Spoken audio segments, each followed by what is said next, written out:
Recording in progress. So today we are going to discuss another manifestations of the myocardial infarction. तो MI के patient के अंदर सबसे पहले हमने उसकी एवेल्युएशन की थी कि एवोल्यूशन उस पेशेंट के अंदर किस तरह होती है, और एवोल्यूशन के बाद उस पेशेंट को हमने डायग्नोज कैसे करना है। तो डायग्नोज के लिए देखें, हमने उस पेशेंट के अंदर क्या किया था सर, ईसीजी करवानी है, उसके बाद हमने उसके कार्डिक मार्कर्स चेक करने हैं, और कल वाले टॉपिक के अंदर हमने क्या किया था, दो सर एमसीक्यूज भी साथ डिस्कस कर लिए थे, ताकि जो कुछ हमने पढ़ा है वो हमें अप्लाई करना भी आना चाहिए। ठीक है, इसके बाद सर हमने कहा था कि जो सबसे पहले गोल्ड स्टैंडर्ड इन्वेस्टिगेशन थी, आपने बताया था कि जो पहले 6 आवर के अंदर करते होते वो हम ईसीजी करते हैं। अब जो हम ईसीजी करते हैं, इस ईसीजी के ऊपर आपको नजर क्या चीज आती है, और आपने ईसीजी के ऊपर क्या क्या चीजें देखनी होती है। देखिए जी, हम एक दिन संडे वाले दिन जब भी हमारे पास टाइम हुआ, 3 घंटे की क्लास रखेंगे ईसीजी के ऊपर, जिसके अंदर मैं आपको बेसिक ईसीजी से लेके, मतलब ईसीजी के ऊपर जो लीड्स हैं वो कैसे बनती हैं, ईसीजी जो आप पेशेंट की बॉडी के ऊपर रॉड्स लगाते हो वो आपने किस तरह लगानी है, जो हमारे पास ईसीजी के ऊपर ये डिफरेंट, ये जो आपको नजर आ रही है, ये 1 हो गया, 2 हो गया, ये यूनिपोलर जो लीड्स हैं, ये ऑगमेंटेड लीड आपको नजर आ रही है, उसके बाद ये आपको पेरिकॉर्डियल लीड्स नजर आ रही है। तो ये जो ईसीजी के ऊपर आपको ये लीड्स, इनको हम लीड्स कहते हैं। वो जो आप पेशेंट की बॉडी को आपने देखा हो ना कि अक्सर हम लगाते हैं, वो लीड्स नहीं होती, उनको हम रोड्स कहते हैं। आप लोग अक्सर कहते हो कि ये चेस्ट ना, जो चेस्ट मतलब लीड्स लगा रहे हैं बच्चे, लीड्स ये जो हमें इस ईसीजी के ऊपर नजर आ रही है ना, ये V1 V2 V3 V4 V5 V6 V7 भी होता है, V8 भी होता है, V9 भी होता है। तो ये आपके पास ये लीड्स होती हैं, वो जो पेशेंट की बॉडी के ऊपर लगाया जाता है वो रोड्स होते हैं। ठीक है, तो ये तो एक डिफरेंस आपने यहाँ पर याद रखना है। अब देखिए सर, हमने कहा था कि ईसीजी के ऊपर हमने देखना कि पेशेंट को एमआई है या नहीं है। तो और उसके बाद हमने कहा था कि सर पेशेंट के अंदर जो एमआई वाला पेशेंट है ना, उसकी हार्ट की जो डिफरेंट साइड्स है ना वो इन्वॉल्व हो सकती हैं। लेट्स सपोज पेशेंट के अंदर एमआई हो सकता है एंटीरो सेप्टल का, मतलब कि जो इंटरवेंट्रिकुलर सेप्टम है ना, हो सकता है पेशेंट को उस वाले एरिया की तरफ ना ब्लड सप्लाई ना मिल रही हो, मतलब कि पेशेंट के अंदर लाडा में ऑब्स्ट्रक्शन है। फिर हमने कहा कि सर पेशेंट के अंदर एंटीरो एपिकल, जो मतलब कि एंटीरियर आगे वाला, और जो बिल्कुल आगे वाला पार्ट है मतलब फ्रंट है, एंड नेक्स्ट पार्ट देखें, लेट्स सपोज अगर मैं ये लेफ्ट वेंट्रिकल आपको ड्रा करूँ ना, तो ये मेरे पास एंटीरियर, ये आगे वाली साइड है, और ये एपिक्स वाला एरिया, इस सारे एरिया की हम बात करें। ठीक है, और अगर इस वाले एरिया के अंदर पेशेंट को एमआई होता है, तो यहाँ इस एरिया की तरफ जो ब्लड वेसल ब्लड लेके जा रही है उसके अंदर ऑब्स्ट्रक्शन होती है, तो हमने पेशेंट की कौन सी लीड्स को देखना होता है। ठीक है, इसके बाद हमारे पास होती है तीसरी अप्रोच या तीसरी मैनिफेस्टेशन, वो क्या सर, एंटीरोलैटरल। कि हो सकता है सर पेशेंट का जो लेफ्ट वेंट्रिकल की लेटरल साइड है, वहां पर जो आपके पास लेफ्ट सर्कमफ्लेक्स आर्टरी सप्लाई करती है ना आपकी lateral wall of left ventricle को, तो अगर लेफ्ट सर्कमफ्लेक्स आर्टरी में ऑब्स्ट्रक्शन हो जाए, तो पेशेंट की जो lateral side of left ventricle है उसको ब्लड नहीं मिलता, तो फिर लेटरल साइड का क्या हो जाता है, एमआई हो जाता है। जब लेटरल साइड का एमआई होता है, तो हमने कौन सी लीड्स को देखना है, ताकि हमें पता चल जाए कि इस पेशेंट को लेटरल वॉल एमआई हुआ है। फिर हम देखेंगे सर चौथे नंबर पर वही बात है कि sir lateral wall, lateral circumflex, इसके अंदर हम कौन कौन सी लीड्स देखेंगे। फिर हमारे पास नंबर 5 पे आता है इंफीरियर वॉल, ये जो हमारे पास लेफ्ट वेंट्रिकल की नीचे वाली वॉल है ना, ये जहाँ पर उसने हार्ट बनाया हुआ है, तो ये नीचे वाली वॉल है, ये आपके पास लेटरल है, ये इंटरवेंट्रिकुलर सेप्टम है, और ये जो आगे वाला है ये एंटीरो सेप्टल एरिया है। ठीक है, और इनके अंदर जब मतलब लेटरल के अंदर पेशेंट को एमआई है, तो हमने कौन सी लीड को देखना है, एंटीरियर के अंदर हमने कौन सी देखना है, और हमने इस पेशेंट की जो इंटरवेंट्रिकुलर सेप्टम अगर वहां पर एमआई हो रहा है, तो हमने कौन सी लीड्स पेशेंट की देखनी है। ठीक है जी, नेक्स्ट आते हैं कि सर इस पेशेंट के अंदर अगर पोस्टीरियर वॉल की एमआई हो रही है, लेट्स देखो एक लेफ्ट वेंट्रिकल है ना, आपको कंसिडर करना है, लेफ्ट वेंट्रिकल है। अब ऐसा तो नहीं ना होता कि पूरे लेफ्ट वेंट्रिकल के अंदर पेशेंट को एमआई हो रहा है, नहीं, क्योंकि जो लेफ्ट वेंट्रिकल है, उस लेफ्ट वेंट्रिकल के डिफरेंट पार्ट्स को डिफरेंट आर्टरीज ब्लड सप्लाई करती हैं, और एक टाइम के अंदर हो सकता है हमारे पास हर पेशेंट के अंदर एक जो आर्टरी है उसके अंदर ऑब्स्ट्रक्शन हो। जब उस आर्टरी के अंदर ऑब्स्ट्रक्शन होती है, लेट्स हम कहते हैं कि जो हमारे पास लेफ्ट एंटीरियर डिसेंडिंग आर्टरी है, जब उसमें ऑब्स्ट्रक्शन होती है, तो पेशेंट के अंदर किस एरिया के अंदर स्कीमिया होगा। अगर हमारे पास लेफ्ट सर्कमफ्लेक्स आर्टरी में ऑब्स्ट्रक्शन हो जाए, तो पेशेंट के अंदर लेफ्ट वेंट्रिकल कौन सी वॉल है जो उस पेशेंट की अफेक्टेड होती है, और जब वो इफेक्टेड होती है, तो हमें ईसीजी के ऊपर कौन सी लीड्स को देखना होता है, ताकि हमें पता चल जाए कि यार इस पेशेंट के इस एरिया के अंदर क्या हो रही है, इन्फाक्शन हो रही है। ठीक है, तो ये हमारे पास ना टोटली को 3 से 4 टाइप्स के एमआई होती है। मैं चलो यहाँ पर आपके लिए लिख देता हूँ कि हमारे पास सबसे पहले होता है एंटीरियर वॉल एमआई, जो कि सबसे ज्यादा कॉमन है। एंटीरियर एंटीरियर वॉल एम आई, कि आपका जो लेफ्ट वेंट्रिकल है, लेफ्ट वेंट्रिकल की ये जो आगे वाली वॉल है, जब उसका एम आई होगा, जब उसको ब्लड सप्लाई नहीं मिलेगी, और जब एंटीरियर वॉल को ब्लड सप्लाई करता कौन है सर? लाडा, लेफ्ट एंटीरियर डिसेंडिंग आर्टरी। ठीक है। दूसरे नंबर पर जो आपके पास मोस्ट कॉमनली एम आई होता है ना, वो होता है इंफीरियर वॉल एम आई। दूसरा आपने कौन सा एम आई याद रखना है कि अगर हमारे पास ये जो नीचे वाली वॉल है ना, ये देखो ये वाली, इसको हम कहते हैं इंफीरियर वॉल। अगर यहाँ पर पेशेंट को इंफीरियर वॉल के अंदर एम आई होता है, अगर इस एरिया के अंदर ब्लड सप्लाई नहीं जाती, यहाँ पर अगर नेक्रोसिस हो जाती, तो हमने पेशेंट के अंदर है कौन सी लीड्स को देखना है, और इंफीरियर वॉल एम आई के अंदर हमारे पास कौन सी ब्लड वेसल्स की ऑब्स्ट्रक्शन होती है। ठीक है, यहाँ पर दो ब्लड सप्लाई होती है हमारे पास। एक आपके पास राइट कोरोनरी आर्टरी डायरेक्टली होती है, या राइट कोरोनरी आर्टरी की आगे मार्जिनल ब्रांच होती है, वो इंफीरियर वाल को ब्लड सप्लाई करती है। ठीक है, तो जब हमारे पास राइट कोरोनरी आर्टरी की ऑब्स्ट्रक्शन होगी, तो पेशेंट के अंदर इंफीरियर वाल एमआई होगा, साथ उस पेशेंट को ब्रेडिकार्डिया होता है। तीसरे नंबर पर सर इंफीरियर वॉल एमआई हो गया। तीसरे नंबर पर lateral wall MI, lateral wall MI. Lateral wall जब हमारे पास ये साइड वाला, जब इसकी ब्लड सप्लाई कट ऑफ हो जाएगी, तो यहाँ पर आपको स्कीमिया नजर आएगा, और इसके अंदर कौन सी ब्लड सप्लाई इन्वॉल्व होती है? आर्टरी हमारे पास left circumflex artery, left circumflex artery. ठीक है, जब लेफ्ट सर्कमफ्लेक्स आर्टरी के अंदर ऑब्स्ट्रक्शन होगी, तो पेशेंट के इस एरिया के अंदर, ये जो हमारे पास लेटर वाली वॉल है ना बच्चों, ये वाली, यहाँ पर पेशेंट के अंदर एमआई होता है, या वहां पर पेशेंट के अंदर स्कीमिया होता है। ठीक है, ये तीन हो गए। और चौथे नंबर पर posterior wall MI, posterior posterior wall MI. और पोस्टीरियर वॉल एमआई के अंदर भी हमारे पास कौन सी आर्टरी इन्वॉल्व होती है? राइट कोरोनरी आर्टरी भी इन्वॉल्व हो सकती है, और उसके अंदर लेफ्ट सर्कमफ्लेक्स आर्टरी भी इन्वॉल्व हो सकती है। वो डिपेंड करता है वो पेशेंट राइट डोमिनेंट है या हमारे पास लेफ्ट डोमिनेंट है। ठीक है बच्चों, तो ये 3 से 4 टाइप्स के हमारे पास एमआई होता है। और लेट्स को सम टाइम हमारे पास जो लाडा है उसमें ऑब्स्ट्रक्शन हो जाती है, some time right coronary artery में, some time left circumflex artery में, और सम टाइम हमारे पास राइट कोरोनरी या लेफ्ट सर्कमफ्लेक्स आर्टरी के अंदर ऑब्स्ट्रक्शन होती है, जिसकी वजह से पेशेंट के अंदर पोस्टीरियर वॉल एमआई होता है। अब आपको कैसे पता चलेगा कि उस पेशेंट के अंदर जो एंटीरियर वॉल है ना, वहां पर एमआई हो रहा है? लेट्स सपोज पेशेंट आपके पास चेस्ट पेन के साथ, डायप्रोसिस या स्वेटिंग वॉमिटिंग के साथ आता है, तो आपने उसकी ईसीजी करवाई, और आपको ईसीजी देख, कैसे ईसीजी के ऊपर पता चलेगा कि इस पेशेंट को एंटीरियर वॉल एमआई है, या लेटरल वॉल एमआई है, या इस पेशेंट के अंदर पोस्टीरियर वॉल एमआई है? ठीक है जी, तो उसके लिए बच्चों आपने ये जो ईसीजी ना, इसकी डिफरेंट लीड्स को देखना होता है। क्या करना है सर? हमने इसकी डिफरेंट लीड्स को देखना होता है। तो सबसे पहले जो हमारे पास एंटीरियर वॉल एमआई है ना, इसके अंदर आपने कौन कौन सी लीड्स को देखना है?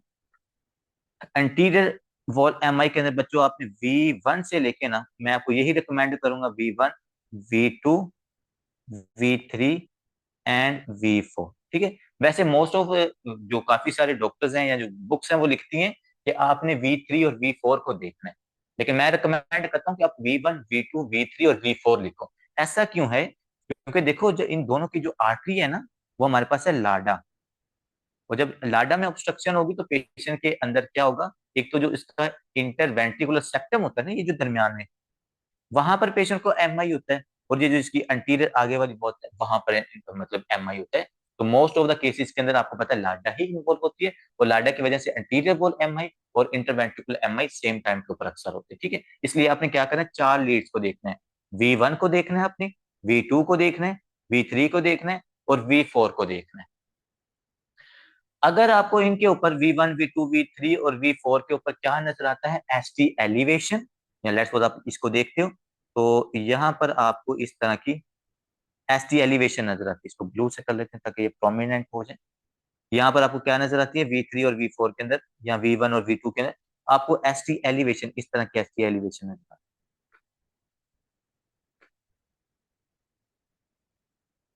ST elevation.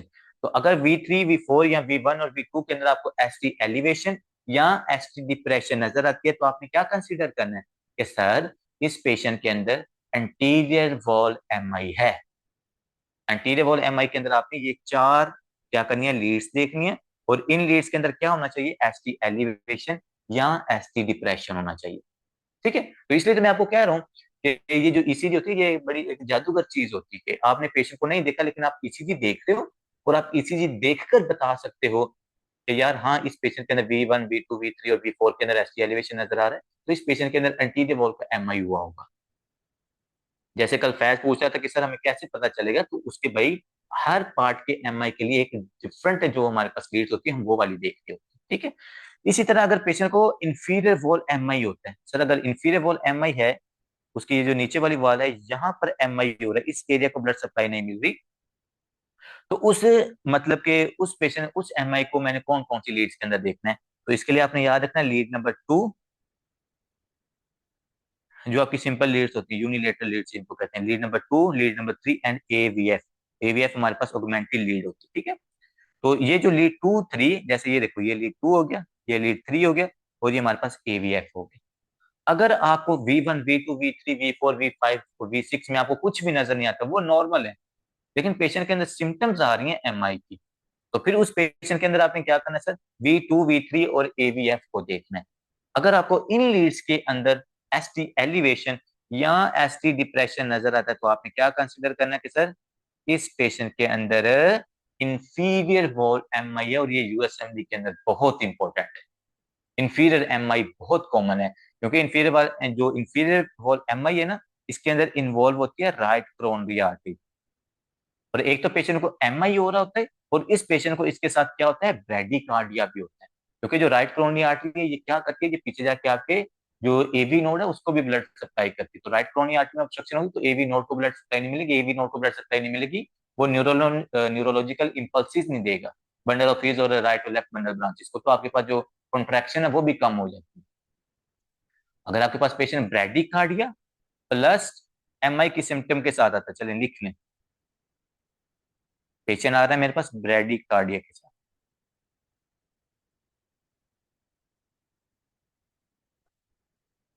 ब्रेडिकार्डिया के साथ पेशेंट अगर सिम्टम उसमें आ रही है एमआई, मतलब पेशेंट हमारे पास आ रहा है, उसको स्वेटिंग है, चेस्ट पेन है, डायफोर्सिस है, उस पेशेंट में स्वेटिंग आपको नजर आ रही है, पेन रेडिएट करिए आर्म की तरफ या नेक की तरफ, और साथ जब हमने उसकी हार्ट रेट देखी तो हार्ट रेट भी उसकी क्या थी, कम है। तो ये जो दोनों चीजें अगर आपको सिमल्टेनियसली नजर आती हैं, इसका मतलब है कि उस पेशेंट के अंदर क्या हुआ होगा सर, मोस्ट प्रोबेबली उस पेशेंट में इंफीरियर वॉल एमआई हुआ होगा। क्या हुआ होगा, इंफीरियर वॉल एमआई उस पेशेंट के अंदर हुआ होगा। तो उस पेशेंट के अंदर आपको कैसे पता चलेगा बच्चों, उसके लिए 3 लीड्स आपने देखनी है, lead number 2, lead number 3 and aVF. AVF होता है मतलब फुट, चलिए एफ वैसे नहीं याद होता तो ऐसे याद कर लो, एवीएफ एफ से मतलब होता है फुट। फुट का क्या मतलब है, वो नीचे होता है ना, तो ये हमारे पास इंफीरियर भी क्या है, ये नीचे वाली साइड की तरफ होता है। तो ये 3 लीड्स आपने इंफीरियर वॉल एमआई के अंदर देखने, और आपको इनके अंदर एसटी एलिवेशन या एसटी डिप्रेशन नजर आता है तो पेशेंट में इंफीरियर वॉल एमआई, ठीक है। नेक्स्ट आते हैं कि सर लेटरल वॉल एमआई, कि अगर पेशेंट की लेटर सर्कमफ्लेक्स आर्टरी में ऑब्स्ट्रक्शन है, तो उस पेशेंट के अंदर लेटरल वॉल एमआई होगा ना, ये देखो ये जिसकी लेटरल साइड है, यहाँ पर पेशेंट को एमआई होगा। तो लेटरल वॉल एमआई के लिए मैंने कौन कौन सी लीड्स देखनी है बच्चों, इसके लिए आपने देखनी है लीड V5 और V6। कौन कौन सी lead, V5 and V6 lead आपने देखनी है, और इसके साथ एक और हम लीड देखते हैं, कहाँ पे चला गया लेटरल वॉल एमआई, लीड 1 और एवीएल, ठीक हो गया, लीड नंबर 1 और एवीएल, ठीक है जी, वैसे ये 3 ही काफी है। लीड नंबर 1 को आपने देखना है, V5 और V6 को देखना है। देखो अगर अब यहाँ पर देखोगे ना, इन्होंने बनाया हो, ये देखो ये V5 और V6 है, और ये V5 और V6 किसको इंटरप्रेट कर रहे हैं, आपकी ये लेटरल साइड को इंटरप्रेट करते होते हैं। तो लेटरल वॉल एमआई के अंदर हमने सर लीड नंबर 1 को, उसके बाद हमने V5 को और V6 को, ये देखो एवीएल एंड ये हमारे पास आई है, तो V5 V6 उसके बाद एवीएल जो एक ओगमेंटल लीड है, उसके नंबर लीड नंबर 1, ठीक है। 4 देख लेना, या 4 में से आप इनमें से 3 भी देख सकते हो, एक आपने ओगमेंटल लीड ले लेनी, लेट्स सपोज एवीएल जो लेफ्ट है, एवीएल एल का मतलब होता है लेफ्ट साइड, और लेफ्ट सर्कमफ्लेक्स देखो ये बड़ी कॉमन सी चीज होती है, एवीएल देखो एवीएल इसमें भी एल है, लेफ्ट सर्कमफ्लेक्स आर्टरी, और हमारे पास है लेटरल वॉल एमआई, इन तीनों के अंदर हमारे पास क्या आ रहा है, एल आ रहा है, और आपके पास जो एल वाली लीड है वो सिर्फ हमारे पास क्या है, एवीएल एक ही है। तो एल से आपने याद रखना है ये लेटरल वॉल एमआई है, और इसके अंदर हमारे पास लेटर सर्कमफ्लेक्स आर्टरी ऑब्स्ट्रक्ट होती है, ठीक है। तो लेटरल वॉल एमआई में कौन कौन सी लीड देखनी है sir, V5 V6 AVL and lead number 1, ये 4 लीड्स आपने देखनी है। और अगर इनके अंदर ये देखो ये जो ब्लू वाला पूरा एरिया आपको नजर आ रहा है ना, ये 1 है, ये फिर हमारे पास एवीएल है, ये भी हमारे पास ब्लू है, उसके बाद V5 और V6 भी आपको ब्लू भी नजर आ रहे हैं ना यहाँ पर। तो ये अगर इनके अंदर आपको एसटी एलिवेशन या डिप्रेशन नजर आती है तो पेशेंट में लेटरल वॉल एमआई है। ठीक है, लास्ट पे आते हैं कि सर हमारे पास पेशेंट में पोस्टीरियर वॉल एमआई। देखो ये जो पोस्टीरियर वॉल एमआई का क्राइटेरिया है ना, ये कुछ बुक्स के ऊपर डिफरेंट लिखा हुआ, मतलब किसी बुक ने इसका क्राइटेरिया, क्योंकि 2 से 3 क्राइटेरिया इसके होते हैं। एक क्राइटेरिया जो आपकी फर्स्ट एड लिखती है वो कहती है कि अगर आपने पोस्टीरियर वॉल एमआई देखना है जिसके अंदर पोस्टीरियर डिसेंडिंग आर्टरी में ऑब्स्ट्रक्शन हो रही है, that is a branch of right chorionic artery. Posterior wall MI के लिए आपने लीड नंबर क्या देखनी है, V5, V7, V8, V9। लेकिन मजे की बात यह है कि पाकिस्तान में जो हम पेशेंट की ईसीजी करवाते हैं और उसके अंदर ये वाली जो V7, V8 और V9 ये वाली लीड्स नहीं होती। ये वाली लीड्स हमारे पास है कम होती हैं। ये जो हमारे पास V7, V8 और V9 लीड्स होती है ना, इसको हम अगर आप नोटिस करो ना, जो मैं आपके सामने डायग्राम दिखा रहा हूँ, ये वाली लीड्स हम पेशेंट के लगाते हैं ये पीछे स्कैपुला के नीचे, V7, V8, V9, ताकि ये हमें हार्ट की बैक साइड से क्या करे, इंटरप्रीट करे, हमें हार्ट की बैक साइड से इंफॉर्मेशन प्रोवाइड करे। तो अगर V7, V8 और V9 के अंदर आपको एसटी एलिवेशन यहाँ डिप्रेशन नजर आता है तो कुछ पेशेंट में क्या होगा सर, पोस्टीरियर वॉल एमआई होता है। और मैंने कहा कि हमारे पास जो हम ईसीजी करवाते हैं ना पाकिस्तान के अंदर, V7, V8, V9 बहुत कम, मैंने तो मतलब नहीं देखी, जितने भी ईसीजी से मैंने आज तक V7, V8, V9 नहीं देखी हुई उनके अंदर। फिर हम जो दूसरा क्राइटेरिया है वो ये है कि जैसे अली भाई भी कल कह रहे थे कि सर V1 और V2 और V3 हम देखते होते हैं, लेकिन बच्चों उसके अंदर आपने क्या देखना होता है, एसटी डिप्रेशन के साथ आपने टॉल आर वेव्स देखनी होती। पोस्टीरियर वॉल एमआई के 2 क्राइटेरिया। पहला क्राइटेरिया क्या है कि अगर आप उसकी पेशेंट की स्कैपुला की तरफ रोड लगाते हो और वो हमारे पास V7, V8, V9 रोड्स अगर आप लीड्स मिल जाती हैं तो उसके ऊपर आपने एसटी और एसटी एलिवेशन या डिप्रेशन देख लेना, वो तो सिंपल हो गया। लेकिन अगर हमारे पास वो वाली लीड्स नहीं है तो फिर हम क्या करेंगे, हम दूसरा क्राइटेरिया देखेंगे कि उस पेशेंट के अंदर V1 और V3, ये वाली V1 और V3, यहाँ पर आपको एसटी डिप्रेशन नजर आना चाहिए और एसटी डिप्रेशन के साथ जो आर वेव है वो आपकी टॉल होनी चाहिए। ये मैं आपको यहाँ पर बना के भी दिखा देता हूँ, ये आपकी आर वेव टॉल गई, उसके बाद पेशेंट में एसटी डिप्रेशन। अगर आपको V1 से लेकर V3 तक ये चीजें नजर आ रही हैं, आपको टॉल वेव के साथ एसटी डिप्रेशन भी नजर आ रहा है, तो इसका क्या मतलब होगा सर, उस पेशेंट के अंदर पोस्टीरियर वॉल एमआई हो सकता है, PQRS। ठीक है, तो ये चीज आपने यहाँ पर याद रखनी है। वैसे पोस्टीरियर वॉल का जो क्राइटेरिया बहुत कम पूछा जाता है, ज्यादातर इंफीरियर वॉल का और एंटीरियर वॉल का और लैटरल वॉल का पूछा जाता है, और इनमें सबसे ज्यादा जो पूछा जाता है यूएसएमएल एग्जाम के अंदर वो इंफीरियर वॉल का है। बाकी जो हमारे एग्जाम है इनके अंदर एंटीरियर वॉल का पूछा जाता है कि एंटीरियर वॉल एमआई के अंदर आप पेशेंट की कौन कौन सी लीड को देखते हो, तो आपने V1, V2, V3 and V4 बताना है। ठीक है बच्चों, तो ये था सिंपल सी हमारे पास ईसीजी की इंटरप्रिटेशन। अब हम आते हैं अपने नेक्स्ट टॉपिक की तरफ। नेक्स्ट टॉपिक हमारा कौन सा है सर, अरिथमियास। यहाँ पर हमारे पास क्या है सर, अरिथमिया। टॉपिक का नाम है अरिथमिया। क्या कोई मुझे बता सकता है what is arrhythmia, what is arrhythmia?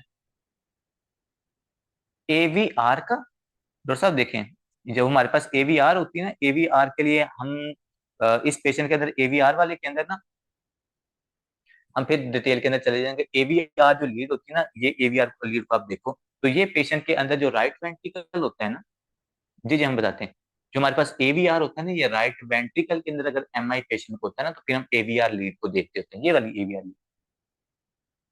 ठीक है, राइट वेंट्रिकल के एमआई के अंदर पेशेंट की जो ऑगमेंटरी लीड एवीआर है ना, हम इसको देखते होते हैं। ठीक है, तो क्या बता रहे हैं आप, मैं वही कह रहा हूँ कि यहाँ पर हम सिर्फ जो एमआई है ना, ये इसी की जो इंटरप्रिटेशन है वो पढ़ रहे हैं। ईसीजी कोई इतना छोटा टॉपिक नहीं है, ये हमारे पास को कम से कम 3-4 घंटे का ये प्रॉपर लेक्चर होता है। ठीक है, बाकी वो ईसीजी से एमआई के पेशेंट के अंदर जिस तरह आपने ईसीजी देखनी है वो अल्हम्दुलिल्लाह हमने सारी पढ़ ली है। तो क्या डिफाइन कर रहे हो बच्चों आप अरिथमिया को, व्हाट इज अरिथमिया?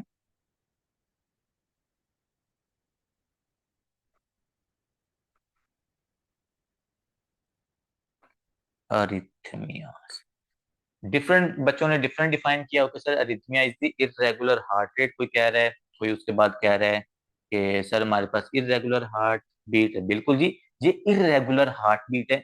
इसके अंदर अक्सर बच्चे डिफाइन करते हैं इसको कि सर इंक्रीज हार्ट रेट। बच्चे इंक्रीज नहीं होती, ये इरेगुलर होती है। मतलब अरिथमिया के अंदर आपकी जो हार्ट रेट है ये इंक्रीज भी हो सकती है, इंक्रीज हार्ट रेट भी हो सकती है, और ये हमारे पास जो हार्ट रेट है वो डिक्रीज भी हो सकती है, डिक्रीज हार्ट रेट। तो अब ये दोनों देखो, इंक्रीज हो रही है या डिक्रीज हो रही है, दोनों हमारे पास इरेगुलर ही है। ठीक हो गया। तो अगर हार्ट ब्लॉक हो रहा है तो वो भी अरिथमिया है, अगर वेंट्रिकुलर फिब्रिलेशन या वेंट्रिकुलर टैकीकार्डिया तो वो भी हमारे पास क्या है सर, अरिथमिया ही होता है। ठीक है, इसलिए हमने इसको सिंपल याद रखना है, इरेगुलर हार्ट रेट, उसमें इंक्रीज भी हो सकती है, उसमें हार्ट रेट आपकी डिक्रीज भी हो सकती है।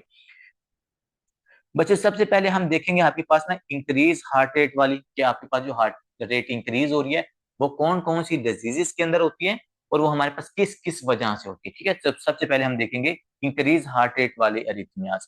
उस उन अरिथमियाज को हम दो टाइप्स में डिवाइड करते हैं। एक हमारे पास होते हैं नैरो कम्प्लेक्स टैकीकार्डियाज, और एक आपके पास होते हैं वाइड कम्प्लेक्स टैकीकार्डियाज।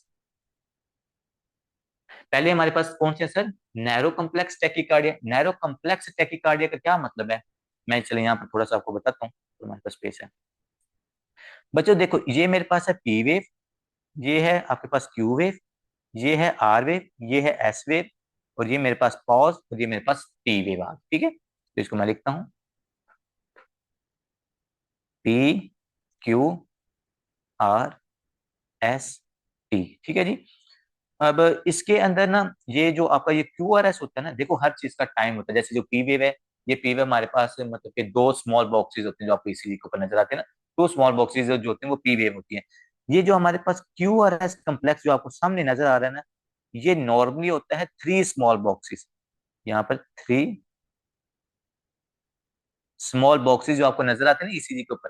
तो इसका ये जो दरमियान वाला ड्यूरेशन होता है वो थ्री स्मॉल बॉक्सेस होते हैं, या जिसके लिए हम टर्म यूज करते हैं 120 मिली सेकेंड। ये इसका इतना ड्यूरेशन होता है क्यू आर एस कम्प्लेक्स, कितना, 120 मिली सेकेंड। मतलब मिली सेकेंड आपको पता है ना, 10⁻³ है, तो वो कितना बनेगा, वो 0.12 ही बनेगा ऐसे, 120 मिली सेकेंड या 0.120 सेकेंड। ये इसका इतना ड्यूरेशन होता है क्यूआरएस कम्प्लेक्स का नॉर्मल। मतलब आपके वेंट्रिकल को कॉन्ट्रैक्ट करने में ना 0.12 सेकेंड्स लगते हैं। अगर इससे कम टाइम लगेगा तो उसको हम क्या कहेंगे सर, उसको हम कहेंगे नैरो कम्प्लेक्स टैकीकार्डिया। तो नॉर्मल पहले आपको पता होना चाहिए, नॉर्मल कितने सर, 120 मिली सेकेंड, या थ्री स्मॉल बॉक्सेस, या हमारे पास 0.12 सेकेंड। ये क्यूआरएस का नॉर्मल ड्यूरेशन होता है। ठीक है, अगर इससे ड्यूरेशन हमारे पास कम होगा उसको हम कहेंगे नैरो कम्प्लेक्स टैकीकार्डिया। ठीक है, अब ये जो जितने भी आपके पास है ना, atrial fibrillation, multifocal atrial tachycardia, या एट्रियल फिब्रिलेशन, या एट्रियल फ्लटर, या वेंट्रिकुलर फिब्रिलेशन, या प्रोक्सिमा सुप्रा वेंट्रिकुलर टैकीकार्डिया, या जो हमारे पास होता है वुल्फ पार्किंसन वाइट सिंड्रोम, ये सारे हमारे पास होते हैं नैरो कम्प्लेक्स टैकीकार्डिया। मतलब इनके अंदर ये जो आपके पास क्यूआरएस है ना, ये हमारे पास थ्री स्मॉल बॉक्सेस से छोटा होगा। अगर यहाँ पर आप नोटिस करो ना थोड़ा सा जूम करके, तो यहाँ पर सिर्फ दो स्मॉल बॉक्सेस का है, इसका मतलब ये नैरो है। ये 120 मिली सेकेंड से कम ड्यूरेशन का क्यूआरएस। मतलब आपका जो लेफ्ट वेंट्रिकल है वो क्या कर रहा है, वो बड़ी स्पीड के साथ कॉन्टैक्ट कर रहा है। जब वो स्पीड के साथ कॉन्टैक्ट करेगा तो जाहिर बात है वो कम टाइम लेगा, लेकिन उसका हमें नुकसान है कि अगर वो स्पीड के साथ कॉन्टैक्ट कर रहा है और कम टाइम के अंदर वो कॉन्टैक्ट कर रहा है, तो 1 मिनट में ज्यादा दफा कॉन्टैक्ट करेगा। जब वो ज्यादा दफा कॉन्टैक्ट करेगा, अगर उसकी कॉन्टैक्ट 100 से प्लस हो जाती है, इसका मतलब वो पेशेंट में टैकीकार्डिया है। हमने कहा था ना कि अगर 100 से ज्यादा है कॉन्ट्रैक्शन या हार्ट रेट हो रही है, तो उसको हम टैकीकार्डिया या टैकी अरिथमिया कहते होते हैं। अगर 60 से कम हार्ट रेट है उसको हम ब्रैडी अरिथमिया या ब्रैडीकार्डिया कहते हैं। ठीक है, तो सर पहले हम पढ़ेंगे नैरो कम्प्लेक्स टैकीकार्डिया जी। जितने टैकीकार्डिया जी इन सब के अंदर आपको नैरो कम्प्लेक्स नजर आएगा। ठीक है, तो narrow complex, narrow QRS complex कितना नैरो होना चाहिए सर, लेस देन 120 मिली सेकेंड। अब आप कहेंगे सर मुझे यहाँ पर ईसीजी को देख के कैसे पता चलेगा कि ये 120 से कम है। तो मैंने कहा कि अगर तीन स्मॉल बॉक्सेस से ये क्यूआरएस छोटा है तो इसका मतलब है ये नैरो है। अगर यहाँ पर चले थोड़ा सा जूम हो रहा है तो आप इसको देखो, ये क्यूआरएस सिर्फ एक स्मॉल बॉक्स का है, तो इसका मतलब ये क्या है, ये नैरो है हमारे पास। नेक्स्ट बात करते हैं कि सर जो हमारे पास rapid ventricular activation via normal ventricular conduction system tachycardia originates with और अबव एवी नोड, जैसा कि हमारे पास सुप्रा वेंट्रिकुलर अरिथमिया। तो इसमें वही बात कर रहे हैं कि जो हमारे पास वेंट्रिकुलर टैकीकार्डिया जिन पेशेंट्स के अंदर होता है, या जिन पेशेंट के अंदर सुप्रा वेंट्रिकुलर टैकीकार्डिया होता है, उन पेशेंट्स के अंदर हमें नैरो कम्प्लेक्सेस नजर आते हैं। ठीक है, और वो कैसे नजर आते हैं कि हमारा जो एवी नोड है ना, देखो जो आपके वेंट्रिकल्स हैं वेंट्रिकल्स की जो कॉन्ट्रैक्शन है वो एवी नोड कंट्रोल करता है। तो अगर हमारे एवी नोड में कोई प्रॉब्लम आता है ना, या एवी नोड की जो मतलब के कंडक्शन वो इंक्रीज हो जाती है, तो हमारे पास वेंट्रिकल की कॉन्ट्रैक्शन इंक्रीज हो जाती है। अगर ऐसे नोड की कंडक्शन इंक्रीज होती है तो पेशेंट के अंदर जो एट्रियल कॉन्ट्रैक्शन है वो इंक्रीज हो जाती है। So atrial contraction related with the SA node and ventricular contraction related with the AV node. अगर AV node के अंदर कंडक्शन ज्यादा हो रही है तो आपको वेंट्रिकुलर टैकिकार्डिया होगा। अगर ऐसे नोड में कंडक्शन ज्यादा हो रही है तो आपको एट्रियल मतलब के टैकिकार्डिया होगा। ठीक है, ये चीजें आपको याद रखनी है। ऐसे नोड एट्रिया में प्रॉब्लम करेगा, एवी नोड वेंट्रिकल्स में प्रॉब्लम काज करते हैं। तो जो हमारे पास सबसे पहली डिजीज है या सबसे पहला जो अरिथमिया है दैट इज एट्रियल फिब्रिलेशन, और ये बहुत मतलब इंपॉर्टेंट है। एट्रियल फिब्रिलेशन बहुत कम है, वैसे है इसी, तो आप देखो कि इसके अंदर कोई ज्यादा मुश्किल चीजें नहीं है, सिर्फ हमने इसका ओरिजिन देखना है कि पेशेंट के अंदर जो मतलब एट्रियल फिब्रिलेशन है ये किस तरह होती है। पहले तो मुझे एक बात आप बताएं, जो मैं आपको पहले लेक्चर से एक चीज बताता आ रहा हूँ कि हमारे हार्ट के अंदर टैकिकार्डिया अरिथमिया या ये अरिथमियास होते क्यों हैं। पहला रीजन मुझे तो आप बताएं, जो मैं आपको फर्स्ट डे से बता रहा हूँ कि आपके हार्ट के अंदर ये जो फिब्रिलेशन टैकिकार्डिया या फ्लटर्स वगैरह होते हैं, तो इनके पीछे एक मेन रीजन होता है। वो रीजन क्या होता है? हाँ जी।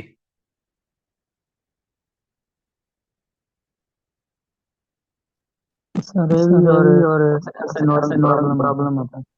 सर हर बंदे की सर्जरी तो नहीं ना होती, सर्जरी एक कॉज हो सकता है, लेकिन इन सब की वजह से असल में होता क्या है कि मेन चीज आपके हार्ट के अंदर क्या चेंज आती है जिसकी वजह से अरिथमियास होते हैं। सर्जरी की वजह से भी चले हम कहते हैं वो चेंज आ सकती है, स्ट्रेस की वजह से भी वो चेंज आती है, इलेक्ट्रोलाइट इम्बैलेंस की वजह से भी वो चेंज आती है, लेकिन वो मेन चेंज क्या है?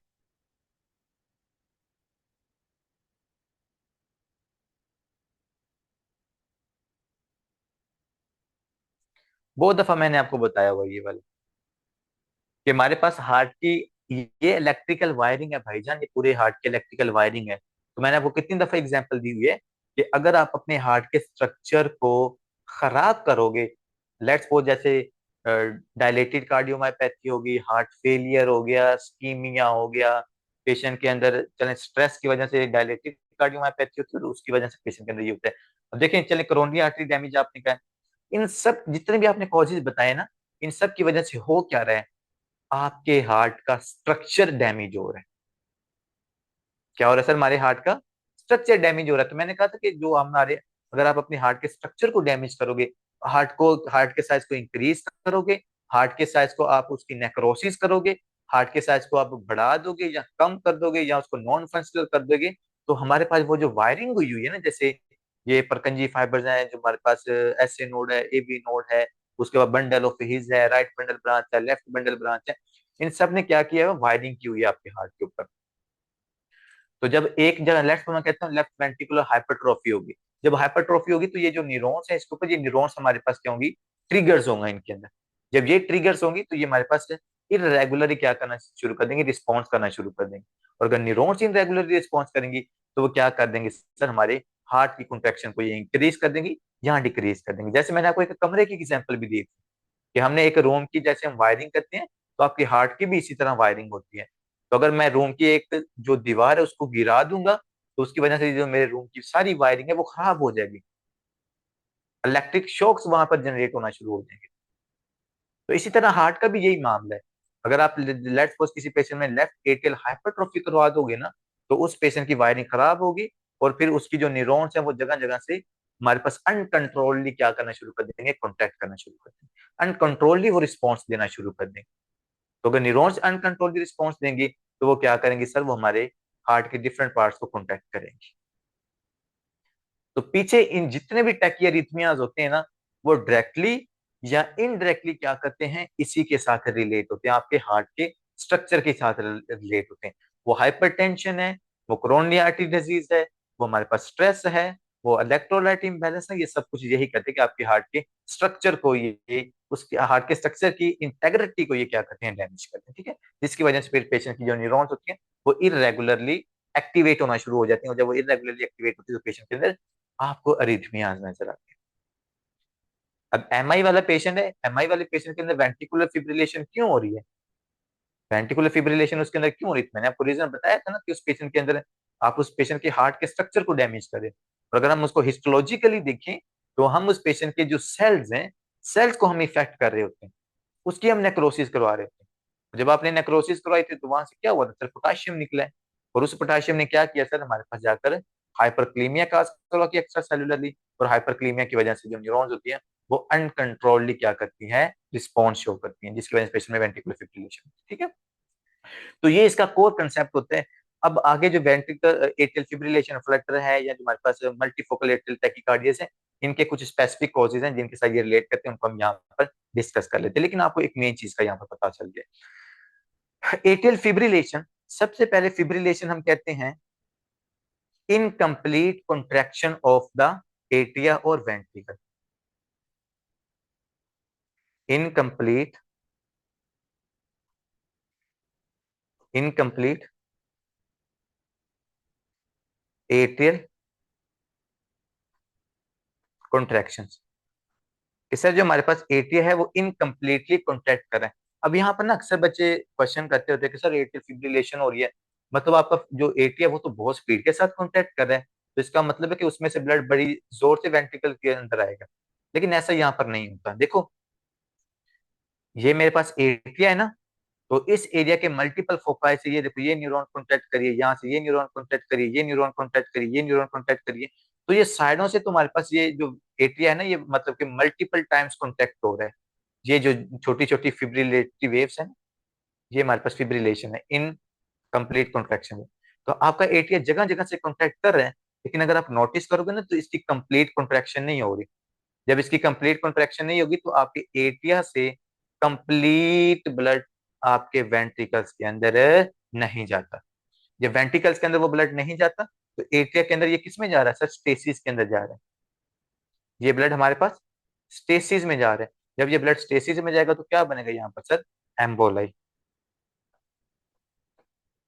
यहाँ पर हमारे पास एम्बोलाई बनता है। और जब पेशेंट के अंदर हमारे पास फिब्रिलेशन होती है ना बच्चों, तो उस पेशेंट के अंदर स्कीमिक स्ट्रोक होने का बहुत ज्यादा रिस्क होता है। उसका रीजन क्या होता है कि हमारे पास इनकम्प्लीट कॉन्ट्रैक्शन होती हैं, वो इनकम्प्लीट कॉन्ट्रैक्शन की वजह से ब्लड स्टेसिस में जाता है। जब ब्लड स्टेसिस में जाता है तो उसकी वजह से एम्बोलाई बनता है, और वो एम्बोलाई लेफ्ट एटीएम से लेफ्ट वेंट्रिकल में, लेफ्ट वेंट्रिकल से हमारे ब्रेन की तरफ जाता है, और ब्रेन के अंदर जाकर वो स्कीमिक स्ट्रोक का हास करवाता है। तो ये एट्रियल फिब्रिलेशन का बहुत मतलब कि कॉमन कॉम्प्लिकेशन है इसकी।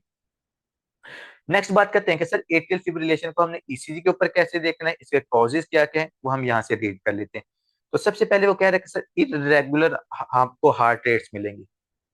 जो हार्ट रेट है वो क्या मिलेगी, इरेगुलर। आपने हार्ट रेट कैसे फाइंड करते होते हैं, हम दो वेव्स को लेते हैं, देखो आर, एक ये वाली आर वेव ली और एक आपने ये वाली आर वेव ली। दो आर वेव के दरमियान जितने लार्ज बॉक्सेस होते हैं उनको आपने 300 से डिवाइड करना है। मैं क्या कह रहा हूँ, दो आर वेव्स के दरमियान देखो, अगर आप यहाँ पर इसको थोड़ा सा जूम करो ना, तो एक ये लार्ज बॉक्स है और एक मेरे पास ये लार्ज बॉक्स है। टोटल इन दोनों के दरमियान में कितने लार्ज बॉक्सेस हैं सर, टू लार्ज बॉक्सेस हैं। तो यहाँ पर मैं आपको दिखाऊं मजे की चीज, अब टू लार्ज बॉक्सेस को देखना है। मैंने आपको बताया कि आपने थ्री हार्ट रेट फाइंड करने का ये फार्मूला होता है ईसीजी को देखकर, कि 300 को आपने डिवाइड करना है नंबर ऑफ लार्ज बॉक्सेस से, नंबर ऑफ लार्ज बॉक्सेस 300। हाँ डॉक्टर साहब कितने हैं यहाँ पर लार्ज बॉक्सेस, चलें आप मुझे बताएं यहाँ पर लार्ज बॉक्सेस कितने आपको नजर आ रहे हैं, बताता हूँ, मैं पूछता हूँ किसके अंदर। हाँ, यहाँ पर कितने आपको लार्ज बॉक्सेस नजर आ रहे हैं, आप इन दोनों के दरमियान में बताओ, इन दोनों के दरमियान में, इसके दरमियान में और इसके दरमियान में आपको कितने लार्ज बॉक्सेस नजर आ रहे हैं।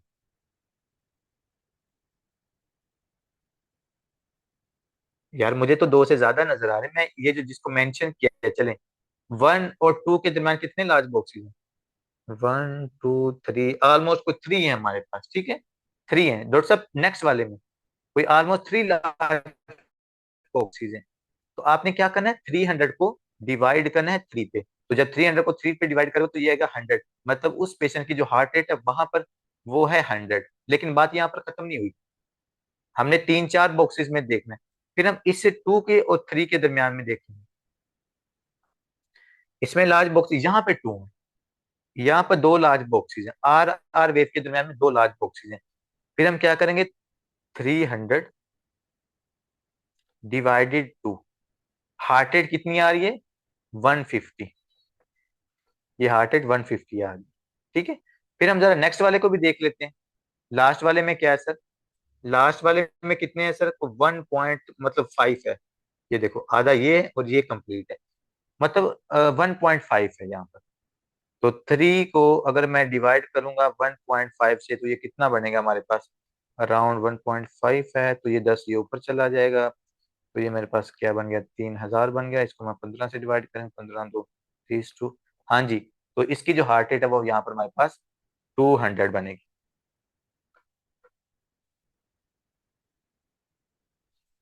अब यहाँ से हमने दो चीजें देखी। एक तो हमें ईसीजी की मदद से हार्ट रेट निकालना आ गई कि अगर आपसे कोई पूछता है कि हाँ यार ये ईसीजी पड़ी है, बताओ जरा इस पेशेंट की हार्ट रेट क्या है, तो आपने क्या करना है, लीड नंबर 2 ले लेनी है उस पेशेंट के अंदर, और उसके अंदर आपने आर वेव के दरमियान जितने लार्ज बॉक्सेस हैं उनको आपने 300 से डिवाइड कर देना। अगर वो 5 है तो आप 300 से डिवाइड करोगे तो वो हमारे पास 60 उसकी हार्ट रेट आ जाएगी। लेकिन यहाँ पर हार्ट रेट कितनी आ रही है, कभी 100, कभी 150, कभी 200। इसका मतलब ये जो हार्ट रेट है ये कौन सी हार्ट रेट है sir, that is a irregular heart rate. एक तो ये हार्ट रेट इंक्रीज है ना, 100 से इंक्रीज आ रही है ना, पहली बात हम लिखेंगे sir increase heart rate, increase heart rate. दूसरे नंबर ये जो हार्ट रेट है, कभी ये 100 है, कभी 150 है, कभी 200 है, सेम ईसीजी है। मतलब उस पेशेंट की जो हार्ट रेट है वो वेरी कर रही है, मतलब इंक्रीज भी हो रही है और वेरी भी कर रही है। तो इसको हम कहेंगे irregular heart rate, irregular heart rate, increase भी है और उसके साथ ये इरेगुलर हार्ट रेट भी है हमारे पास। तो दो चीजें हमें यहाँ से पता चल गई हैं। जो पेशेंट हमारे पास होते हैं ना बच्चों, एट्रियल फिब्रिलेशन वाले पेशेंट, एट्रियल फिब्रिलेशन वाले पेशेंट की ईसीजी के ऊपर आपको क्या क्या चीजें नजर आएंगी सर, एक तो उनके अंदर अपने इरेगुलर हार्ट रेट नजर आएगी। दूसरे नंबर हमें पता चल गया ना कि इरेगुलर हार्ट रेट, देखो यहाँ पर दो बॉक्सेस हैं, यहाँ पर 3 है, फिर आगे 2 है, फिर आगे 1.5 है, तो ये इरेगुलर है। इसके कंपैरिजन में अगर आप यहाँ पर देखो ना, ये मैं जिसको टिक कर रहा हूँ, तो ये देखो 1 2 3 4, 1 2 3 4, 1 2 3 4, मतलब कि तमाम आर वेव के दरमियान में चार चार बॉक्सेस हैं, मतलब ये रेगुलर हार्ट रेट है। और ये जो हमारे पास एट्रियल फिब्रिलेशन के अंदर आपको वेव नजर आ रही है, ये इरेगुलर हार्ट रेट होती है। ये इसकी पहला क्राइटेरिया है, ठीक है। अगर आपको इरेगुलर हार्ट रेट नजर आती है और उसके अलावा जब ईसीजी को आप देखते हो तो आपको कोई पी वेव नजर नहीं आती, मतलब एब्सेंट पी वेव, क्या आपको यहाँ पर अगर आप गौर करोगे तो कोई आपको रेगुलर पी वेव यहाँ पर नजर आ रही है, नहीं सर। रेगुलर पी वेव अगर आप यहाँ पर नीचे देखो ना तो ये होती है रेगुलर पी वेव, ये होती है हमारे पास रेगुलर पी वेव, या ये होती है रेगुलर पी वेव। लेकिन ऊपर मुझे कोई रेगुलर वेव नजर नहीं आ रही, P wave, regular P wave नजर नहीं आ रही। मुझे मल्टीपल स्मॉल स्मॉल जो इस मतलब ये देखो ये छोटी छोटी आपको वेव्स नजर आ रही, लेकिन एक लार्ज पी वेव मुझे नजर नहीं आ रही। अगर पी वेव एब्सेंट है और हार्ट रेट इरेगुलर है और हार्ट रेट इंक्रीज है, ये एट्रियल फिब्रिलेशन का क्राइटेरिया होता है कि हाँ भाई उस पेशेंट के अंदर एट्रियल फिब्रिलेशन प्रेजेंट है। और ये आपकी एनआरई का एमसीयूज है कि एट्रियल फिब्रिलेशन के अंदर आपको जो पी वेव है, ये पी वेव आपको एब्सेंट मिलती है। लेकिन ज्यादातर चूंकि उन्होंने ईसीजी दी होती है तो पेशेंट ये जो छोटी छोटी आपको वेव्स नजर आती है वो समझते कि यार इतनी ज्यादा तो पी वेव्स हैं, सर कह रहे हैं पी वेव एब्सेंट होती है। बच्चे ये जो छोटी छोटी वेव्स आपको नजर आ रही है ना, तो ये जो आपके पास फोकाई जनरेट होते हैं ना, ये मल्टीपल कॉन्ट्रैक्शन है, जो इनकम्प्लीट कॉन्ट्रैक्शन है, ये इनकम्प्लीट कॉन्ट्रैक्शन की वजह से जो छोटी छोटी आपको वेव्स नजर आती है ना, इनको हम कहते हैं फिब्रिलेटरी वेव्स। ये जो छोटी छोटी बच्चे आपको नजर आती है इनको हम कहते हैं फिब्रिलेटरी वेव्स। ये आपके पास पी वेव नहीं होती, ये फिब्रिलेटरी वेव्स होती है, ठीक है। तो ये चीज आपने एट्रियल फिब्रिलेशन वाले पेशेंट के अंदर याद रखनी, मेरे ख्याल में अब आपको ईसीजी इसकी नहीं भूलेगी। एट्रियल फिब्रिलेशन वाले पेशेंट के अंदर क्या ईसीजी होती है, पहली बात है इरेगुलर हार्ट रेट, दूसरे नंबर पी वेव एब्सेंट है, तीसरे नंबर पर सर स्मॉल फिब्रिलेटरी वेव्स हमें इस पेशेंट के अंदर नजर आती है। मैं नहीं चाहता कि आप लोगों को ये दोबारा इसका क्राइटेरिया एटलीस्ट भूलिए, ठीक है। नेक्स्ट बात करते हैं कि सर अरिथमोजेनिक एक्टिविटी, मतलब ये जो अरिथमोजेनिक या अरिथमिया की एक्टिविटी हो रही है ना, मतलब इरेगुलर हार्ट रेट इंक्रीज हो रही है, ये ओरिजिनेट कहां पर कर रही है, originate from automatic foci near pulmonary vein ostia in left atrium. तो मैंने आपको बताया था ना कि आपके पास ये जो इलेक्ट्रिक शॉर्ट्स होते हैं ना, ये डिफरेंट एरिया से जनरेट होते हैं। तो एट्रियल फिब्रिलेशन के अंदर वो जो इलेक्ट्रिकल शॉर्ट जनरेट हो रहे हैं ना, जो आपके पास इरेगुलर कॉन्ट्रैक्शन करवा रहे हैं आपके लेफ्ट एट्रियम की, वो कह रहे हैं वो हमारे पास जो शॉर्ट्स होते हैं वो ज्यादातर जो पल्मोनरी वेन्स का ओस्टिया है ना, देखो लेट्स बात को समझे।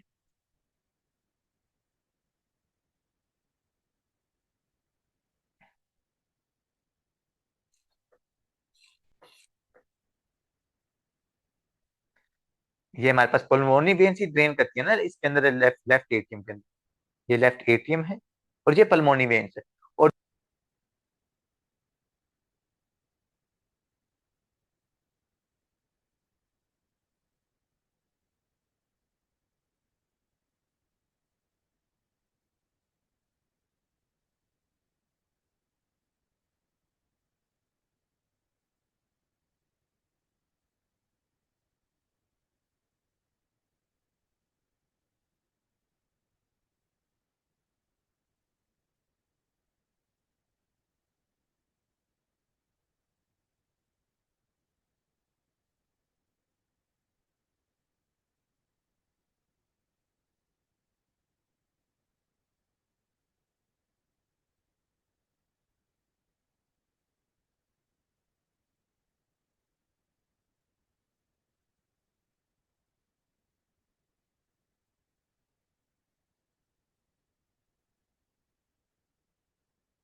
सर आवाज सर नहीं आ आवाज रही। नहीं आ रही। अभी आवाज आ रही है?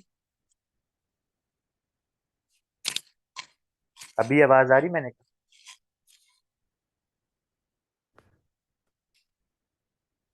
अभी आवाज आ रही डॉक्टर साहब, अभी आवाज आ रही है? जी जी सर। जी जी सर। हाँ जी। तो लास्ट टाइम मैंने कहा कब से आवाज नहीं आ रही?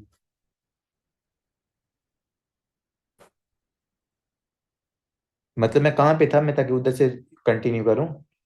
सर वो सर वो अपना अपना पल्मोनरी से। हाँ बस ठीक हो गया। तो वो आपने क्या करना है उस पेशेंट के अंदर, जब आपने उसको ठीक करना होता है ना, तो आपने ओस्टिया के अंदर अप्रोच करनी है। उस ओस्टिया को आपने अबलेट मतलब उसको खत्म कर देना, ताकि एट्रियल फिब्रिलेशन जो वहां से जनरेट हो रही है ना पेशेंट की, वो ठीक हो जाए। ठीक है। नेक्स्ट बताता है कि सर इसका रिस्क फैक्टर क्या है, कि पेशेंट के अंदर एट्रियल फिब्रिलेशन असल में हुई क्या है। तो कॉमन रिस्क फैक्टर इसके याद रखने हैं। हाइपरटेंशन, देखा, हाइपरटेंशन की वजह से लेफ्ट वेंट्रिकुलर हाइपरट्रॉफी होती है, फिर लेफ्ट एट्रियल हाइपरट्रॉफी होती है। लेफ्ट एट्रियल हाइपरट्रॉफी की वजह से हार्ट का स्ट्रक्चर डैमेज हो रहा है। जब हार्ट का स्ट्रक्चर डैमेज होगा तो उसकी वजह से हमारे पास इरेगुलर कॉन्ट्रैक्शन जनरेट हो रही है, जिसको हमने क्या कहा था कि sir this generated in the ostia of the pulmonary. Coronary artery disease मतलब स्कीमिया या एमआई की वजह से पेशेंट के अंदर एट्रियल फिब्रिलेशन जनरेट हो सकती है। ठीक है जी। नहीं, ये हमने इसके कॉजेज याद रखने, और कॉजेज मैंने आपको वैसे जनरल रूल बताया हुआ है, उसकी वजह से आपको मल्टीपल रिस्क फैक्टर्स याद रहेंगे। ठीक है, लेकिन ये दो हैं, चलो आपको एटलीस्ट यहाँ से ये दो का जरूर बताना चाहिए। नेक्स्ट बात करते हैं कि sir may predispose to thrombogenic या थ्रोम्बो इम्बोलिक इवेंट्स। तो मैंने आपको बताया था ना कि अगर पेशेंट में एट्रियल फिब्रिलेशन है तो वो प्री डिस्पोज है पेशेंट, कि उस पेशेंट के अंदर क्या बन सकता है सर, थ्रोम्बस बनेगा। और वो थ्रोम्बस की वजह से क्या बनेगा सर, एम्बोलाई बनेगा। ये क्योंकि दरमियान के अंदर ब्लड स्टेसिस में जा रहा है, वो कॉन्ट्रैक्ट होकर वेंट्रिकल में नहीं जा रहा। तो जब ब्लड स्टेसिस में जाएगा तो उसे एम्बोलाई बनेगा, और वो जो एम्बोलाई है उसकी वजह से पेशेंट में थ्रोम्बो इम्बोलिक इवेंट्स मतलब स्कीमिक स्ट्रोक हो गया, पेशेंट में पल्मोनरी आर्टरी डिजीज हो गया, मेजेंटेरिक इस्कीमिया हो, जहां पर एम्बोलाई जाके ऑब्स्ट्रक्ट हो जाएगा पेशेंट के अंदर, हमें वहां पर वो वाली आर्टरी कंप्रोमाइज नजर आएगी। ठीक है, तो ये बहुत इंपॉर्टेंट कंसेप्ट है कि उस पेशेंट के अंदर एम्बोलाई बनते हैं बिकॉज ऑफ इनकम्प्लीट कॉन्ट्रैक्शंस। इसीलिए जो एट्रियल फिब्रिलेशन वाला पेशेंट होता है ना, उस पेशेंट को हम एंटी कोआगुलेंट्स के ऊपर डालते हैं। सर्जरी से पहले हम उस पेशेंट को एंटी कोआगुलेंट्स के ऊपर डालते हैं। लेट्स सपोज उसको हम वारफ्रिन वगैरह देते हैं। क्यों देते हैं? क्योंकि भाई उसके अंदर थ्रोम्बस बनने का चांस ज्यादा होता है। इवन दो जो एमआई के पेशेंट होते हैं, एमआई वाले पेशेंट को भी हम एंटी कोआगुलेंट्स के ऊपर डालते हैं। और मैंने कल देख रहा था पेशेंट का कि उसको एक ने दो दो एंटी कोआगुलेंट्स के ऊपर डाला था। मतलब उसको एस्प्रिन भी दी हुई थी, क्लोपिडोग्रल भी दी हुई थी, और एक और ड्रग भी उसको दी हुई थी। क्योंकि हमें पता होता है ये पेशेंट रिस्क फैक्टर्स के ऊपर है कि इनके अंदर स्टेसिस होगी, एम्बोलाई बनेगा, पेशेंट के अंदर इस्केमिक स्ट्रोक ना हो जाए, इसलिए हम उसको एंटीकोगुलेंट ड्रग्स देते हैं। ठीक हो गया जी। नेक्स्ट आते हैं कि सर एट्रियल फिब्रिलेशन को आपने मैनेज कैसे करना है। इस चीज को आपने मैनेज, देखो ये आपकी मेडिसिन भी यहाँ पर इन्होंने लिख दी, इसलिए ये फर्स्ट एड बड़ी जबरदस्त किताब है। मैनेजमेंट आपने इसकी कैसे करनी है। पेशेंट में मसला है रेट का और रिथम का, ये दो लफ्ज नहीं बोले बच्चों, आपने ये दो वर्ड नहीं बोलने। रेट का क्या मसला है, पेशेंट की हार्ट रेट इंक्रीज है कि नहीं है, हार्ट रेट इंक्रीज है ना, 150 200 इतनी उसकी हार्ट रेट आ रही है। तो एक मसला हमें हार्ट रेट का है, दूसरा मसला है उस पेशेंट के रिथम का। रिथम का क्या मसला है कि सर उसको हो, ये कहां चला गया, shit shit shit shit shit shit shit.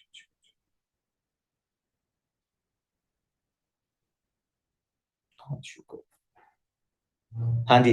तो रिथम क्या है सर, इस पेशेंट का रिथम है इररेगुलर, इस पेशेंट का जो रिदम है वो इररेगुलर है। देखा, कभी रिदम 100 आ रहा है, कभी उसका 150 है, कभी 200 है। तो जो हमें हमारे पास एक रेगुलर रिदम होता है ना, लेट्स सपोज अगर 150 था तो आगे भी 150 होना चाहिए था, फिर 150 होना चाहिए था, लेकिन नहीं, वो कभी 150 है, कभी हार्ट रेट 200 है, कभी हमारे पास 100 है। मतलब कि हार्ट रेट का जो रिदम है वो भी इररेगुलर है, और रेट और रिथम दोनों यहाँ पर प्रॉब्लम होती है। इसलिए पेशेंट के अंदर हम दो टाइप्स का ट्रीटमेंट करते हैं, एक हमने इसकी रेट को कंट्रोल करना है, हार्ट रेट को कम करना है। और हार्ट रेट को हम कैसे कम कर सकते हैं, बीटा ब्लॉकर्स या कैल्शियम चैनल ब्लॉकर्स देते हैं इस पेशेंट की। मैं यहाँ पर नीचे लिखता हूँ, इस पेशेंट एट्रियल फिब्रिलेशन वाले पेशेंट के अंदर से दो प्रॉब्लम्स हैं। एक प्रॉब्लम इसका है रेट का, और दूसरा प्रॉब्लम है इसके अंदर रिथम का। बच्चों इसकी हार्ट रेट को कम करने के लिए आपने इसको क्या देना है सर, हम इस पेशेंट को देंगे बीटा ब्लॉकर्स, बीटा ब्लॉकर्स, क्योंकि बीटा ब्लॉकर्स हम एंटी इंपल्स थेरेपी में यूज करते हैं। और दूसरा आपने इस पेशेंट को देना है कैल्शियम चैनल ब्लॉकर्स। ठीक है, तो ये दो चीजें आप इस पेशेंट के अंदर हार्ट रेट को कंट्रोल करने के लिए दोगे। बाकी आपने अगर रिथम कंट्रोल करना है ना, कि उसका रिथम पेशेंट का रेगुलर हो, उसके लिए हम पेशेंट को देते हैं डाइजॉक्सिन। डाइजॉक्सिन को भी एट्रियल फिब्रिलेशन वाले पेशेंट के अंदर देते हैं, उसकी हार्ट, क्योंकि ये जो डाइजॉक्सिन होती है ये हार्ट रेट को भी कंट्रोल करती है और आपके हार्ट के रिथम को भी कंट्रोल करती है।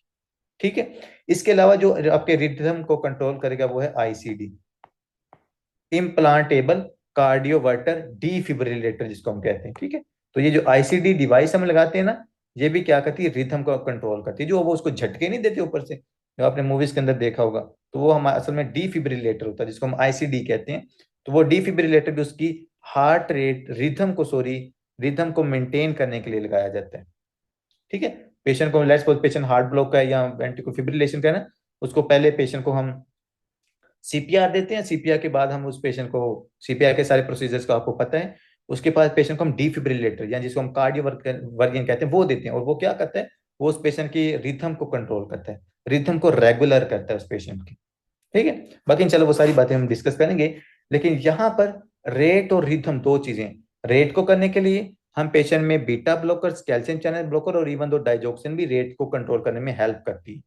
बाकी रिथम को, रिथम डाइजॉक्सिन रिथम में भी हेल्प करती है कंट्रोल में, और दूसरी जो चीज रिथम को कंट्रोल करती है वो आपका कार्डियोवर्जन है, या जिसको हम आईसीडी डिवाइस कहते हैं। ठीक है, डेफिनेटिव ट्रीटमेंट, बाकी ये आपने उसको मेंटेन कर लिए, उसके बाद आपने इसका डेफिनेटिव ट्रीटमेंट करना है। वो डेफिनेटिव ट्रीटमेंट क्या है, जो मैंने आपको ऑलरेडी बताया, ablation of pulmonary vein ostia, UWorld कैम्स यूज है कि आपने उस पेशेंट की, चूंकि पल्मोनी वेन्स के अंदर ओस्टिया जनरेट हो रहा था ना, पल्मोनी वेन्स से हमारे पास ये इरेगुलर जो कंट्रैक्शंस हैं वहां से जनरेट हो रही हैं, हम कैथेटर डालेंगे उस एरिया के ऊपर, हम करंट लगा के उसको जला देंगे।